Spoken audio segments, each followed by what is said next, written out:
जय श्री कृष्णा।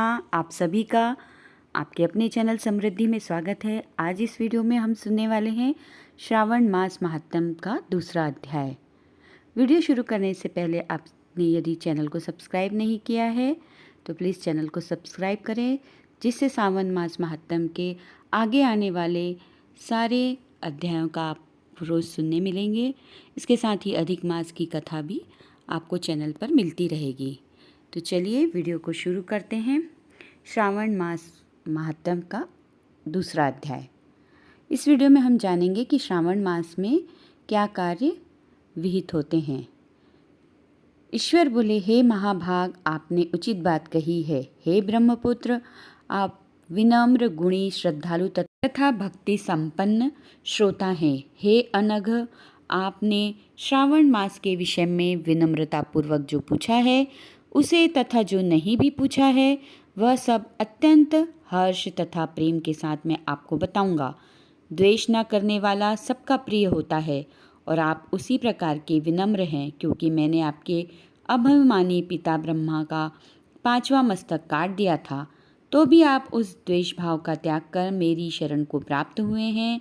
अतः हे तात, मैं आपको सब कुछ बताऊंगा, आप एकाग्रचित होकर सुनिए। हे योगिन, मनुष्य को चाहिए कि श्रावण मास में नियम पूर्वक नक्त व्रत करें और पूरे महीने भर प्रतिदिन रुद्राभिषेक करें। अपनी प्रत्येक प्रिय वस्तु का इस मास में त्याग कर देना चाहिए।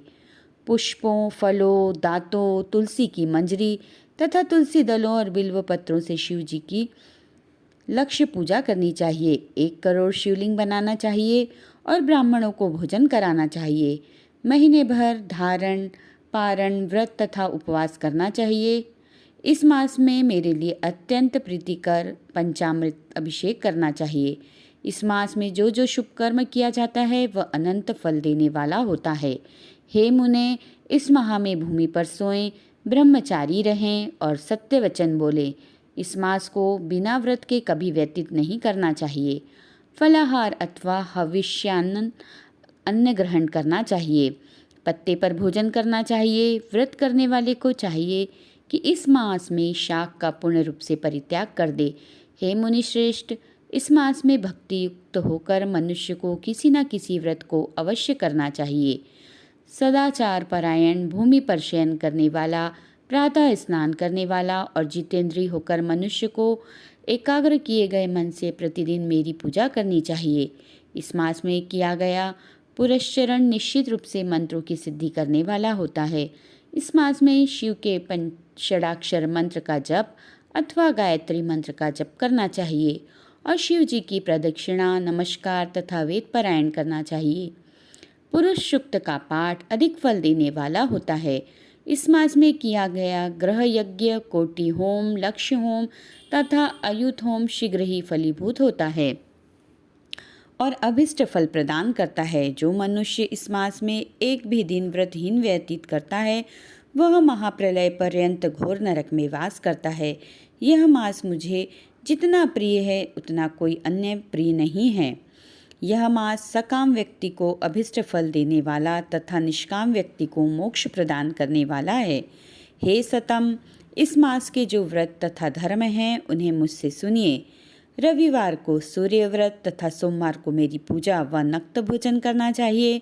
श्रावण मास के पहले सोमवार से आरंभ करके 3.5 महीने का रोटक नामक व्रत किया जाता है। यह व्रत सभी वांछित फल प्रदान करने वाला है। मंगलवार को मंगल गौरी का व्रत, बुधवार और बृहस्पतिवार के इन दोनों वारों का व्रत, शुक्रवार को जीवंती का व्रत और शनिवार को हनुमान तथा नरसिंह का व्रत करना बताया गया है। हे मुने, अब तिथियों में किए जाने वाले व्रतों का श्रवण करें। श्रावण के शुक्ल पक्ष की द्वितीया तिथि को औदंबुर नामक व्रत होता है। श्रावण के शुक्ल पक्ष की तृतीया तिथि को गौरी व्रत होता है। इसी प्रकार शुक्ल की चतुर्थी तिथि को दुर्गा गणपति नामक व्रत किया जाता है। हे मुने, उसी चतुर्थी का दूसरा नाम विनायकी चतुर्थी भी है। शुक्ल पक्ष में पंचमी तिथि नागों के पूजन के लिए प्रशस्त होती है। हे मुनि श्रेष्ठ, इस पंचमी को रौरव कल्पादि नाम से जानिए। षष्ठी तिथि को सुपौदन व्रत और सप्तमी तिथि को शीतला व्रत होता है। अष्टमी अथवा चतुर्दशी तिथि को देवी का पवित्र आरोपण व्रत होता है।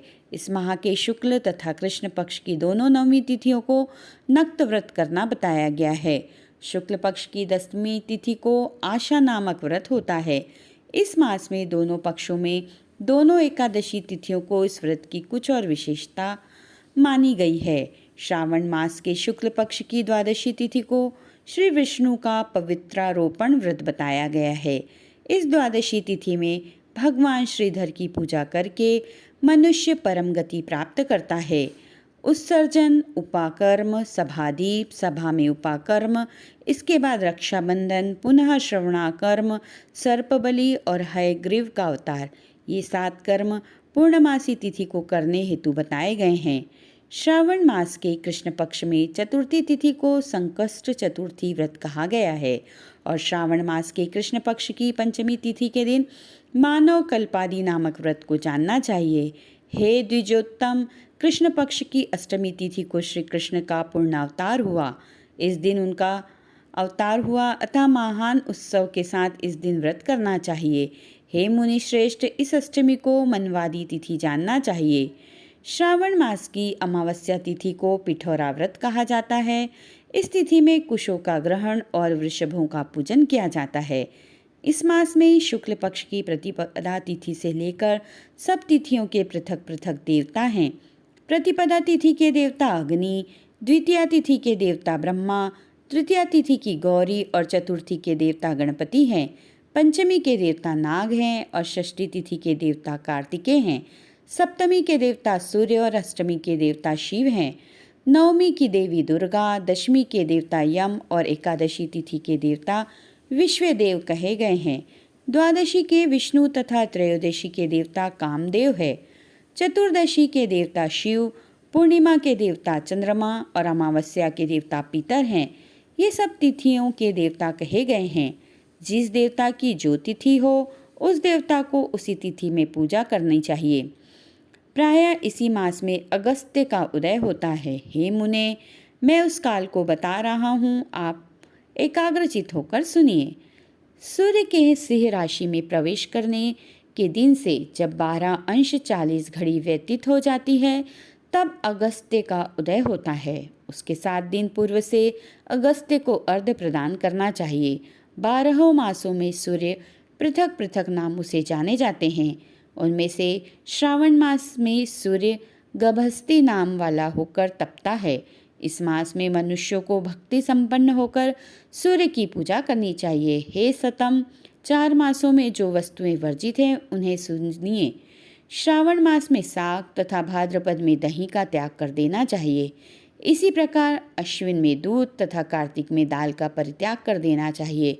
यदि इन मासों में इन वस्तुओं का त्याग नहीं कर सकें तो केवल श्रावण मास में ही उक्त वस्तुओं का त्याग करने से मानव उसी फल को प्राप्त कर लेता है। हे मानद, यह बात मैंने आपसे संक्षेप में कही है। हे मुनि श्रेष्ठ, इस मास के व्रतों और धर्मों के विस्तार को सैकड़ों वर्षों में भी कोई नहीं कह सकता। मेरी अथवा विष्णु की प्रसन्नता के लिए संपूर्ण रूप से व्रत करना चाहिए। परमार्थ की दृष्टि से हम दोनों में भेद नहीं है। जो लोग भेद करते हैं वे नरकगामी होते हैं। अतः हे सनत कुमार, आप श्रावण मास में धर्म का आचरण कीजिए। इस प्रकार ईश्वर सनत कुमार संवाद के अंतर्गत श्रावणो वर्तो द्वेदश कथन नामक दूसरा अध्याय पूर्ण हुआ। बोलिए उमापति महादेव की जय, शंकर भगवान की जय।